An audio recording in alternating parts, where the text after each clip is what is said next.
Buenas tardes, buenas noches a todos, según el caso. Iniciamos la conferencia de la grabación de la conferencia virtual sobre el aspecto de la periodización por objetivos, en el cual vamos a presentar, por una parte, los orígenes de este modelo de periodización, aspectos relacionados con cómo debe evaluarse los determinantes limitantes del rendimiento, los pasos que debemos seguir para realizar una periodización por objetivos y, por último, ejemplos de cómo puede ser la programación y el control de la misma. Es verdad que en esta última parte tenemos todavía el tercer módulo de esos aspectos aplicados a los diferentes modelos de periodización, en el cual nos encargaremos de darles ejemplos tanto en carrera como en ciclismo y otros compañeros en otros deportes. Bueno, pues los orígenes de la periodización por objetivos, de hecho, para algunos este nombre, el nombre de periodización por objetivos, pues puede resultar nuevo, porque al final, pues no es un modelo clásico en lo que es la periodización deportiva, y por eso es importante hablar de los orígenes. Durante 11 años pude trabajar en la Universidad Europea de Madrid y durante 5 años pude compartir pues casi mesa de trabajo con el doctor Fernando Naclerio, actualmente en la Universidad de Greenwich, el cual dirigía el máster de estudios universitarios en entrenamiento y implementación del deporte, en la Escuela de Estudios Superiores que se creó uniendo esfuerzos la Universidad Europea y el Real Madrid. Y de allá es donde podemos encontrar, pues si quieren verlo así, los orígenes de ese término de periodización por objetivos. Las enseñanzas del compañero Fernando y de la aplicación a los deportes de resistencia que hicimos uno de los profesores de este curso, doctor Roberto Cejuela, y un servidor. ¿Sí? A partir de ahí nosotros creamos la marca All in Your Mind, donde aplicamos este concepto en nuestros deportistas y bueno, pues es de lo que hoy en definitiva vamos a hablar, ¿no? Para entender en qué consiste este modelo de periodización, pues nos tenemos que plantear hasta qué punto el entrenamiento tiene un componente científico o no. Veremos que la periodización por objetivos consiste en evaluar sistemáticamente al deportista y tomar decisiones al respecto. Si quieren darle una definición, esa podría ser. ¿Sí? Para ello, para medir, pues empezamos a tener un concepto de que el deportista es como un ser de laboratorio al que le puedes controlar todo, pero obviamente no podemos escapar del componente que algunos llaman artístico, otros empírico, o en definitiva la parte menos controlable del proceso de entrenamiento, que es el clásico debate entre la ciencia y el arte del entrenamiento, ¿verdad?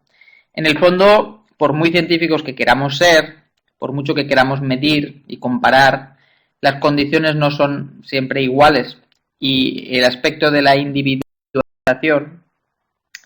de las características individuales, mejor dicho, del deportista, de las particularidades de cada quien, no solo en el entrenamiento, como en sus rutinas fuera del entrenamiento, nutrición, descanso, etcétera, pues hacen que esto no pueda ser un experimento propiamente científico, si bien intentamos o buscamos una aproximación al respecto. Es muy importante,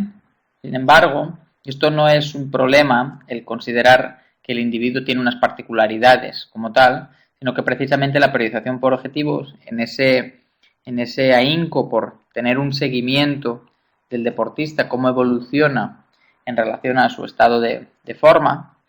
pues cumple totalmente con este principio de la individualización, ¿sí? Porque al final, esto no es una cuestión puntual, el hacer una prueba de esfuerzo una vez a una persona, sino que con el tiempo, pues no somos la misma persona, ¿verdad? Cambiamos. Lo que otro condicionante u otro axioma, digamos, de la periodización por objetivos es considerar que el individuo tiene unas características muy particulares y además que son dinámicas esas características, por tanto puede cambiar. A partir de ahí, todos conocemos el principio de individualización aplicado al entrenamiento deportivo, que consiste, en el caso de los deportes de resistencia, en conocer las zonas específicas de entrenamiento, en conocer los niveles de desarrollo de los aspectos determinantes del rendimiento y en conocer hasta qué punto nos pueden estar limitando algunos otros aspectos, hasta qué punto nos pueden condicionar lo que se conoce como los limitantes del rendimiento. Hablaremos hoy de evaluación fisiológica, pero a nadie se le escapa el concepto de entrenamiento por zonas. Este es un ejemplo y cada cual aquí de los entrenadores presentes o oyentes de esta conferencia, pues tendrá su sistema para diferenciar, para dividir, para encontrar diferentes zonas de entrenamiento a lo largo de un esfuerzo, por ejemplo, progresivo, ¿sí? Una cosa muy importante a tener en cuenta cuando hablamos de rendimiento es considerar hasta qué punto pues tengo un techo delimitado genéticamente, de entrada, ¿sí? Y todos conocemos, creo, esta frase de que para ser campeón olímpico primero hay que elegir a tus padres, ¿verdad? ¿Hasta qué punto la genética influye en el rendimiento? Pues solo por observar ciertos rendimientos espectaculares que logran algunas personas y casi nadie más lo logra, pues podemos sospechar que una parte ineludiblemente está marcada por la genética, ¿verdad? Y grandes deportistas de la historia, aquí tenemos un ejemplo, por ejemplo, de una revisión de Lucía sobre diferentes ascensiones en el Tour de Francia a lo largo de los años y cómo ha evolucionado el rendimiento, estimado en parte a través de la velocidad, la pendiente, la distancia y el peso del ciclista, estimado en su potencia media absoluta o relativa durante esa ascensión, pues a aficionados como Facundo al ciclismo les sorprenderá o les maravillará, más que sorprenderle, porque ya se conocen estos datos, de hasta qué punto un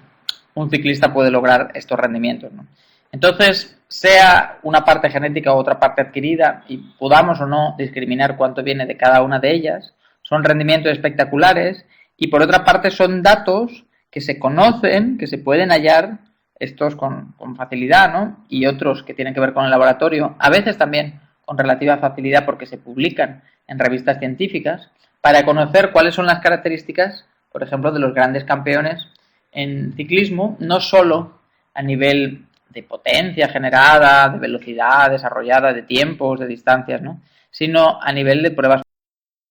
fisiológicas realizadas, insisto, en la literatura científica, a veces en comunicaciones personales con sus entrenadores, médicos, etcétera. Cuando conocemos esto, y esto se puede obtener en diferentes deportes, bueno, cuando conocemos este tipo de datos, entonces podemos empezar a tener un perfil fisiológico del campeón en una determinada disciplina deportiva o un determinado segmento de una determinada disciplina deportiva. Entonces, podemos empezar a buscar comparativas con nuestros deportistas, que no sé si habrá algún entrenador participante en esta conferencia que entrene a deportistas de muy, muy alto nivel. Imaginemos que no, pero de alguna manera, aunque estemos lejos con nuestros deportistas o con nosotros mismos de esos niveles, podemos empezar a compararnos y la periodización por objetivos tiene esta base de entrada en la cual uno se compara su nivel con los mejores del mundo y con los, vamos a decir, peores del mundo, con los sedentarios, sanos, y entonces a partir de ahí puede empezar a ver cuánta diferencia tiene respecto a unos u otros y por tanto cómo están sus niveles de rendimiento, por ejemplo, en los factores que determinan el mismo a nivel fisiológico. Estos son conocidos,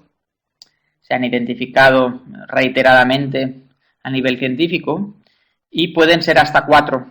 y ahora los vamos a ir revisando. El consumo máximo de oxígeno, el umbral anaeróbico, la eficiencia energética y la capacidad y potencia anaeróbicas, las cuales interaccionan, ¿sí?